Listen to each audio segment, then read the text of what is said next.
Ding dong, the witch is dead. Vince McMahon, who was once referred to as the Walt Disney of wrestling, now seems more like the Harvey Weinstein of wrestling.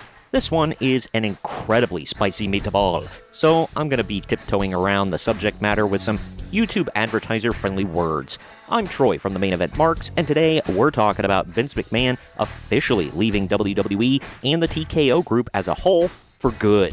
Now, on with the story.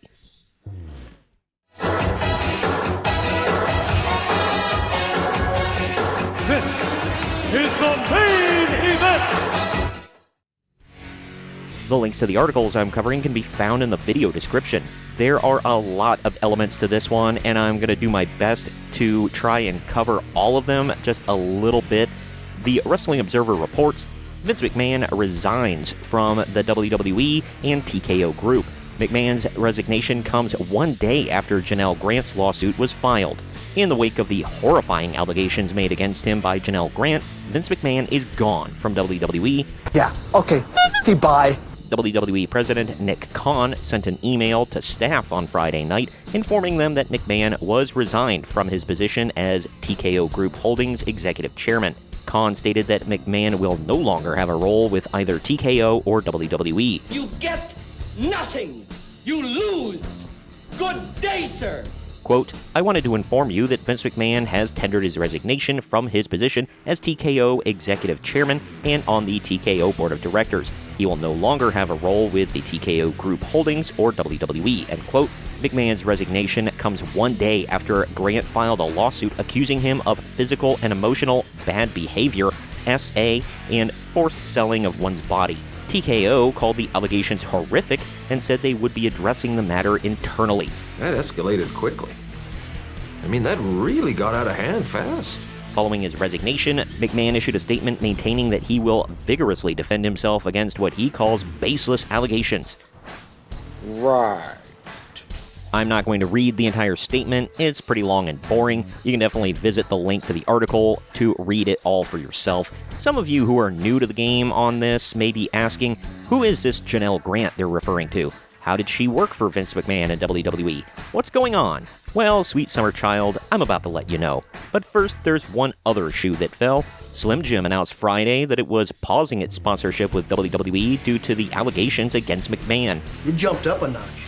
It did, didn't it? Yeah, about that. There's a bit of an update from another Wrestling Observer article before we finish this one up. With Vince McMahon gone from the company, Slim Jim is resuming its relationship with WWE. WrestleVotes reported on Saturday that Slim Jim is back as a sponsor of tonight's Royal Rumble event and will be continuing its sponsorships for future WWE shows. So now that issue is wrapped up and taken care of for TKO and WWE specifically. WCW always used to call Halloween Havoc Slim Jim's Halloween Havoc because they plastered their advertisements all over the arena. They made the ring posts look like Slim Jims. It was pretty cool. So now we can have Slim Jim's Royal Rumble. Not a great plan. But either way, let me go back to our first article to run down what's led up to this with Vinnie Mac so far. Grant is a former WWE employee. Her lawsuit names McMahon, WWE, and John Laurinaitis as defendants. McMahon previously retired from WWE in July 2022 amid a hush money scandal that began when the WWE Board of Directors learned of his settlement with Grant, but McMahon remained WWE's majority shareholder at the time and forced himself back into power in January 2023. That won't be an option this time after WWE was acquired by Endeavor last September. This guy!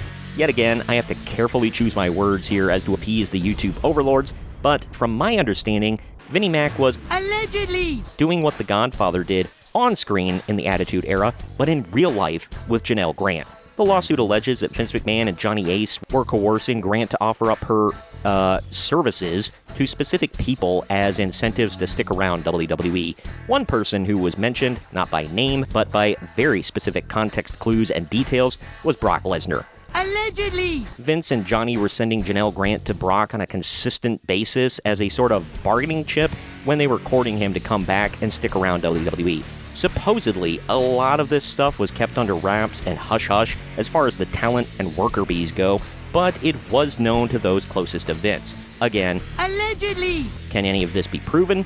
No, probably not. But stuff like this has been rumored to be going on for a while, with Vince's cronies involved or at least in the know, so TKO is supposedly about to clean house of the McMahons and the Old Boys Network. One final article I wanted to talk about from the Wrestling Observer mentions the following.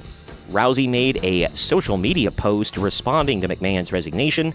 Ronda Rousey doesn't believe that Vince McMahon will remain uninvolved. In her post on X, Rousey stated that as long as Bruce Pritchard was still in WWE, McMahon will have his hand in the company. Rousey claimed that McMahon was still running things through Pritchard following his July 2022 retirement. Yes, that's what we wanted you to think. Quote, Bruce Pritchard is basically Vince's avatar. If he's still around, Vince still has a hand in the business. Vince was still running things through Bruce when he was gone before. Pritchard, a longtime ally of McMahon in WWE Creative, returned to WWE as part of the creative team in 2019. Ronda had another X post taking shots at Vince, Bruce, and a lot of that network, saying, quote, imagine what our Liv Morgan feud could have been if we weren't hamstrung by a bunch of octogenarians who still think that they know how to be hip while putting less than 5 minutes of thought a week into each women's storyline, end quote. It should be noted that Kevin Dunn finally took retirement after umpteen million years and stepped down as the head of production and director for WWE. He was extremely loyal to Vince, and Vince was extremely loyal to him for many, many decades. We never know what to believe, but quite a few WWE talents throughout the years have said that Dunn was a brown-noser, an a-hole most of the time, and pretty hard to work with. So one can believe that maybe he got out knowing that these allegations were about to come down the pike and he might be implicated. But again, this is all allegations and speculation. I know nothing. I understand nothing. Some people are obviously jumping to, Triple H was complicit, he should be fired too. Do they have any evidence of this? Is there any evidence of this? No. How about no? But wrestling fans are going to be wrestling fans. And now, WWE is being painted with the brush of being a factory for selling bodies, and not just in the pay-to-see-them wrestle sort of sense.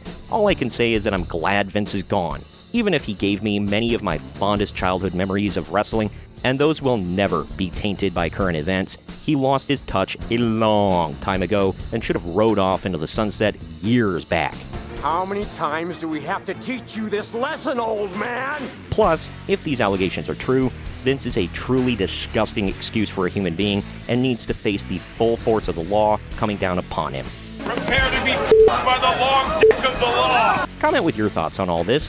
Do you buy any of the allegations, or are you taking a watchful wait approach? Are you glad Vince is gone for good? Has any of this tainted your love for WWE, now, then, or forever? Let me know down in the comment section. Also, please share this video around to everyone you know, and don't forget to like the video, subscribe to the channel, and click that little bell to be notified every time we post brand new content. I've been Troy for the Main Event Marks, and we'll see you next time.